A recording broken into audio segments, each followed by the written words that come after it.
You're watching Fox 45 Morning News. All local, all morning.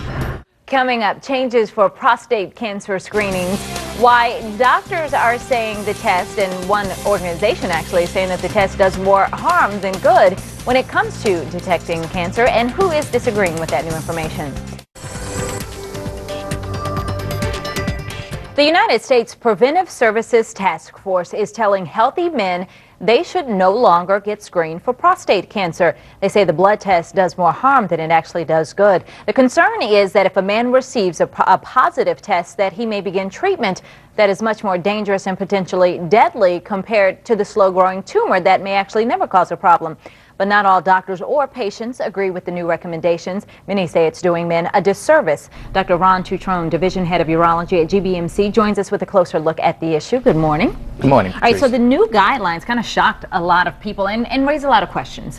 So the question for you is, do you support what they're saying, or how do you feel about the prostate screenings? Yes, first of all, thank you for having me here. And I will just say I'm shocked and very disappointed at the task force recommendation. Prostate cancer is the most common cancer diagnosed in men and the second leading cause of cancer death. That is a fact. The other fact is, since the adoption of PSA for prostate cancer screening, the mortality rate or death rate in American men has dropped by 40%. And this is supported by other large European studies showing up to a 40% decrease in mortality.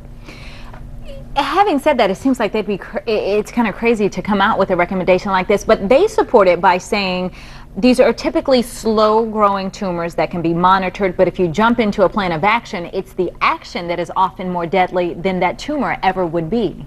Yes, but that's not a good argument, because it is a slow-growing cancer, but it kills a large number of men.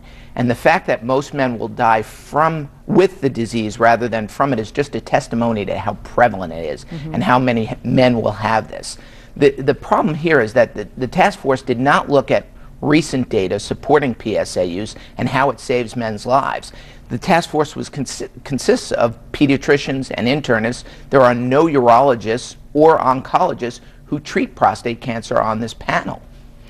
It's just a recommendation. This does not mean that it's mandated. Now, will it make it more difficult for patients who maybe want to go through their insurance companies, or will the insurance continue to pay for these screenings? No, I think it will, and I don't, this isn't a mandate, it's a recommendation they made, as much as it's an irresponsible recommendation, and patients need to have the discussion with their physicians whether PSA screening for prostate cancer is good for them. Are you worried that that won't happen now, that men who are already hesitant about being tested for things anyway will say, hey, they say it's not needed, I'm probably okay? Sure, it's a great concern, and that's why we have to have patient advocacy groups out there just shouting from the hilltops that we need to be aware of this. And you tell your patients what? Because if they come in and say, you know what, this could lead to, if I get the treatment, it could lead to incontinence, it could lead to erectile dysfunction, it could lead to all these other things, and maybe it wouldn't progress that much. What do you tell those patients? I also say to them, it can save their lives.